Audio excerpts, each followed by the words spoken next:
നിങ്ങളോർക്കുക നിങ്ങളെങ്ങനെ നിങ്ങളായെന്ന്, നിങ്ങളോർക്കുക നിങ്ങളെങ്ങനെ നിങ്ങളായെന്ന്, നിങ്ങളോർക്കുക നിങ്ങളെങ്ങനെ നിങ്ങളായെന്ന്, നിങ്ങളോർക്കുക നിങ്ങളെങ്ങനെ നിങ്ങളായെന്ന്.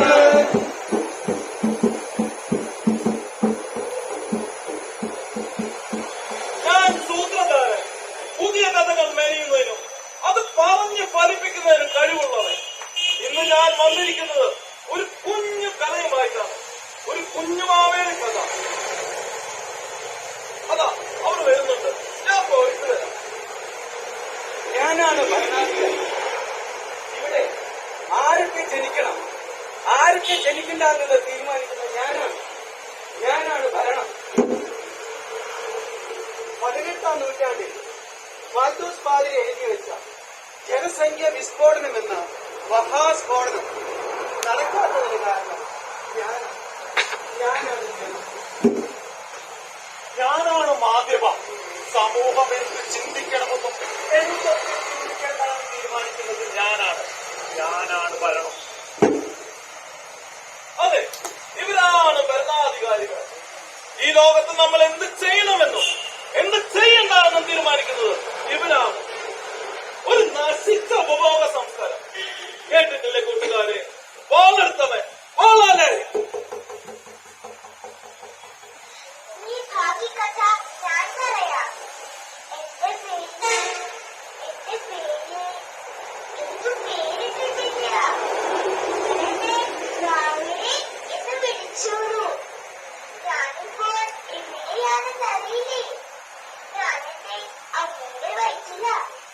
നിങ്ങൾക്കെന്നെ കാണാൻ പറ്റില്ലാത്ത അത്രയ്ക്കും സുരക്ഷ കാട്ടുക എന്റെ അമ്മയോട് അന്നിപ്പോൾ എന്നെ സ്പർശം പറയാൻ കഴിയില്ല. ഞാൻ വയറ്റിലുണ്ടെന്ന് അറിയുന്ന നിമിഷത്തിനായി ഇപ്പോൾ എന്റെ കുഞ്ഞു ഹൃദയം മിടിക്കുന്നുണ്ട്. നിങ്ങളിപ്പോൾ എന്റെ അമ്മയോട് പറയണ്ടാത്ത അമ്മയുടെ ആരോഗ്യ സന്തോഷം കാണാൻ നിങ്ങൾ കാത്തിരിക്കുക. അതെ, ഇവരാണ് നമ്മുടെ കഥയിലെ മുഖ്യ കഥാപാത്രം, കുഞ്ഞുവാവ. ഒരു കുഞ്ഞുകുടി ഭൂമിയിലേക്ക് വരുന്നതും ജീവിക്കുന്നതും എത്ര സന്തോഷകരമായ കാര്യമാണ്. അവന്റെ കളിയും ചിരിയുമെല്ലാം. ആ വരുന്നതാണ് കുഞ്ഞുവാവയുടെ അമ്മ. കുഞ്ഞു വയറ്റിലുള്ള കാര്യം അമ്മ അറിയുമെന്നാ തോന്നുന്നത്.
നിന്നോട് ഞാൻ പറഞ്ഞിട്ടില്ലേ സൂക്ഷിക്കണമെന്ന്? ഞാൻ എങ്ങനെ മറ്റുള്ളവരുടെ മുഖത്ത് നോക്കും? ഞാൻ എങ്ങനെ ജോലിക്ക് പോകും? നാണക്കേടായി. നാണക്കേടോ? നമ്മുടെ കുട്ടികൾ നമുക്ക് നാണക്കേടോ? എത്രയോ പേർ പ്രാർത്ഥനയും വഴിപാടും നടത്തി. എനിക്കൊന്നും കേൾക്കണ്ട. എത്രയും പെട്ടെന്ന് നമുക്കതിനെ ഇല്ലാതാക്കണം. ഇല്ലാതാക്കാമോ?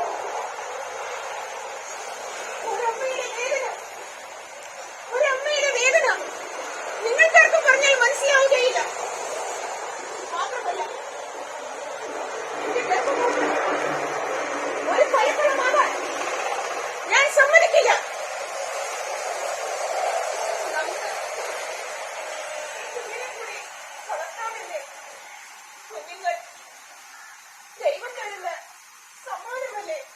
ദൈവം തരുന്ന സമ്മാനം.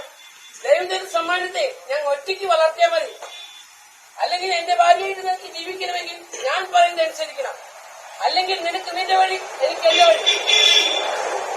കണ്ടില്ലേ കൂട്ടുകാരെ, അവർ നമ്മുടെ കുഞ്ഞുമാവയെ കൊല്ലാൻ പോവുകയാണ്. അവർക്ക് സുഖമായി ജീവിക്കാൻ ഒരു കുഞ്ഞു ജീവന് കുരുതി കൊടുക്കുകയാണ്.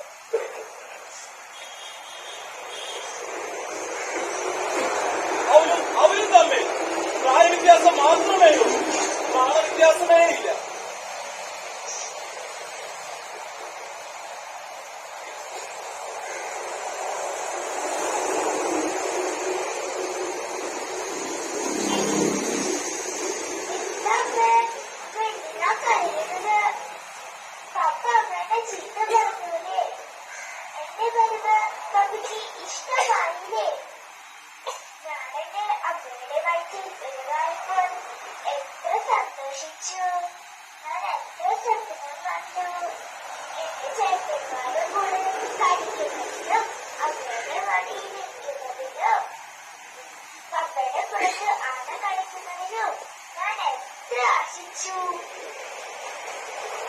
അമ്മ ചോറ് തരുന്നതും കാപ്പ തരുന്നതും അങ്ങനെ എല്ലാം വേണ്ടാം.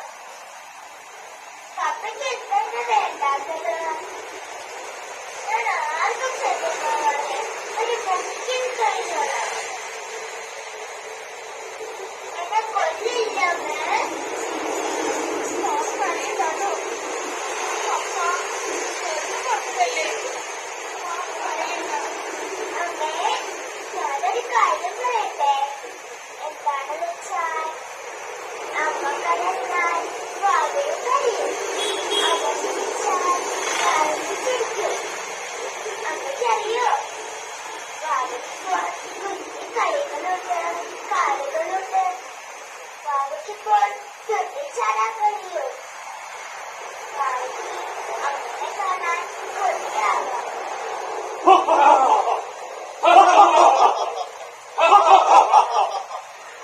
നിങ്ങളൊക്കെ ഞാൻ സമൂഹ മനസ്സാക്ഷി. ഈ സമൂഹം എങ്ങനെ ചിന്തിക്കണമെന്നും എന്ത് ചിന്തിക്കണമെന്ന് തീരുമാനിക്കുന്നത് ഞാനാണ്. കന്യാരയിലെ ഞാനാണ് ഈ പ്രവംശത്തിലെ വിരുദ്ധനായ ഡോക്ടർ. മെഡിക്കൽ കോളേജിലെ കുടുംബാസൂത്രണ വിഭാഗത്തിലാണ് എന്റെ സേവനം. ഞാൻ ഭരണകൂടം.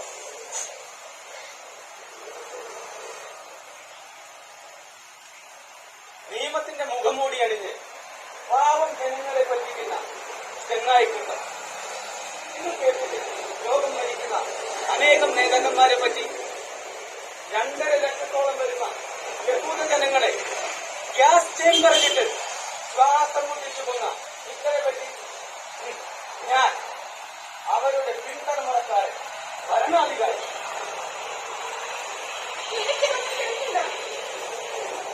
എനിക്കെന്റെ കുഞ്ഞിനെ രക്ഷിച്ചാൽ മതി. എനിക്കറിയാം, എനിക്കെല്ലാം അറിയാം. ഈ നിന്റെ റെക്കോർഡ്സ് ഞാൻ വായിച്ചിരുന്നു. നീ വീണ്ടും ഗർഭിണിയായല്ലേ? അയ്യേ, അയ്യേ, വീണ്ടും ഗർഭിണിയോ? നാമൊന്ന് നമുക്കൊന്ന് എന്നല്ലേ?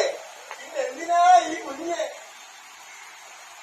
എന്റെ സ്ത്രീയെ, രാജ്യത്തിന്റെ ജനസംഖ്യ വർദ്ധിച്ചാൽ രാജ്യം പകരും. അതിന് ഒന്നേയുള്ളൂ കോമഡി.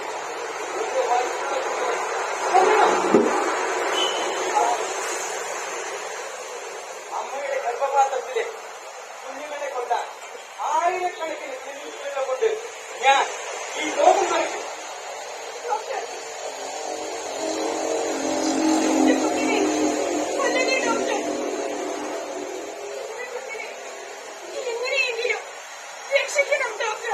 കുഞ്ഞോ അതോ? ഞങ്ങൾ ഇതിലെ വിദഗ്ധർ വിളിക്കുന്നത് കൺസെപ്ഷൻ ഓഫ് പ്രൊഡക്ട്സ് എന്നാണ്. വെറും ബീജസങ്കലനത്തിന്റെ ബാധ്യപത്രം. ഈ ബാധ്യപത്രം നിനക്ക് എന്തിനാണ് ഈ കുഞ്ഞിനെന്ന് കളഞ്ഞേക്കാം.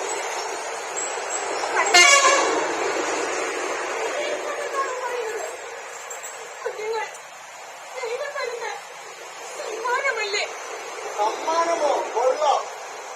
ഈ സമൂഹത്തിന് വേണ്ടാത്ത കുഞ്ഞ് എനിക്കൊരു ശാപമാണ്.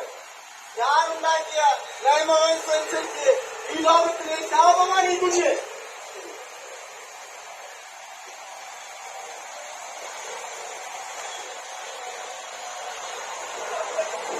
അതെ, നഗരത്തിലെ ബ്യൂട്ടി പാർലറിലേക്ക് സന്തോഷം സന്ധ്യയിലേക്ക് പോകുന്നത് വെറും ബ്യൂട്ടി പാർലർ പോകുന്ന പോലെയാണ്. വെറും ബ്യൂട്ടി പാർലർ പോകുന്ന പോലെ.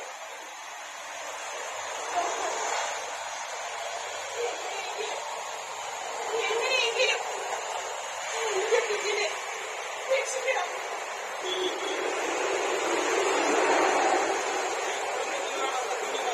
സമൂഹത്തിന് അനാവശ്യമാണ്.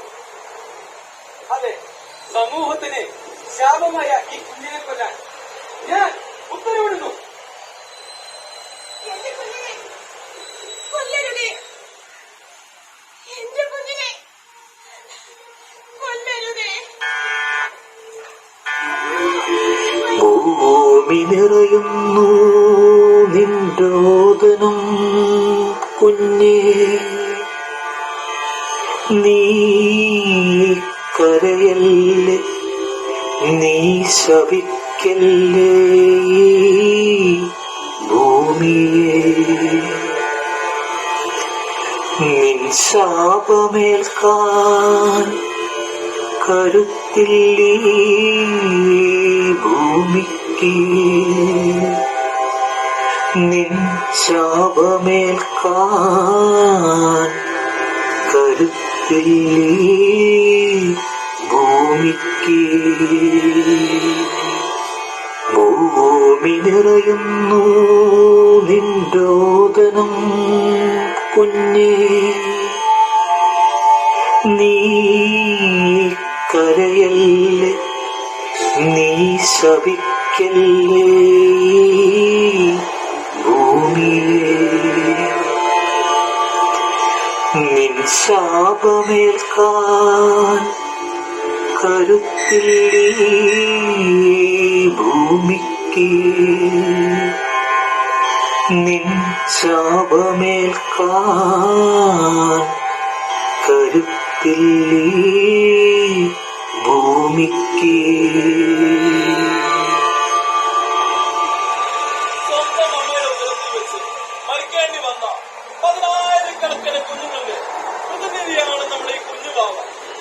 എന്ത് ഓമന പേരിട്ട് വിളിച്ചാലും അബോർഷൻ ഒരു കൊലപാതകം തന്നെയാണ്. ഗോമാതാവിനെ ദൈവമാതായി കാണുന്ന, ഗോഹത്യയെ നരഹത്യയായി കാണുന്ന ഈ ആർഷ ഭാരത സംസ്ഥാനത്തിന് എന്റെ അബോർഷനെ കൊലപാതകമായി കാണാൻ സാധിക്കാത്തത്. ഏറ്റവും വലുതും പ്രശസ്തവുമായ ഇന്ത്യൻ ഭരണഘടന പോലും നിശബ്ദമായി അബോർഷനെ പ്രോത്സാഹിപ്പിക്കുന്നു. ഒരു ദിവസം, ഒരൊറ്റ ദിവസം ഇന്ത്യയിൽ നടക്കുന്നത് 20,000-ൽ പരം അബോർഷനാണ്. നമുക്ക് ചിന്തിക്കാം, എന്ത് ചെയ്യാൻ സാധിക്കും? നമുക്ക് എന്ത് ചെയ്യാൻ സാധിക്കും? ജീവന്റെ പക്ഷത്ത് നിൽക്കാൻ നമുക്ക് കടമയുണ്ട്. മരണസംസ്കാരം എതിർത്തേ പറ്റൂ. മക്കൾ ദൈവത്തിന്റെ ദാനമാണ്, ഉദരഫലം സമ്മാനവും.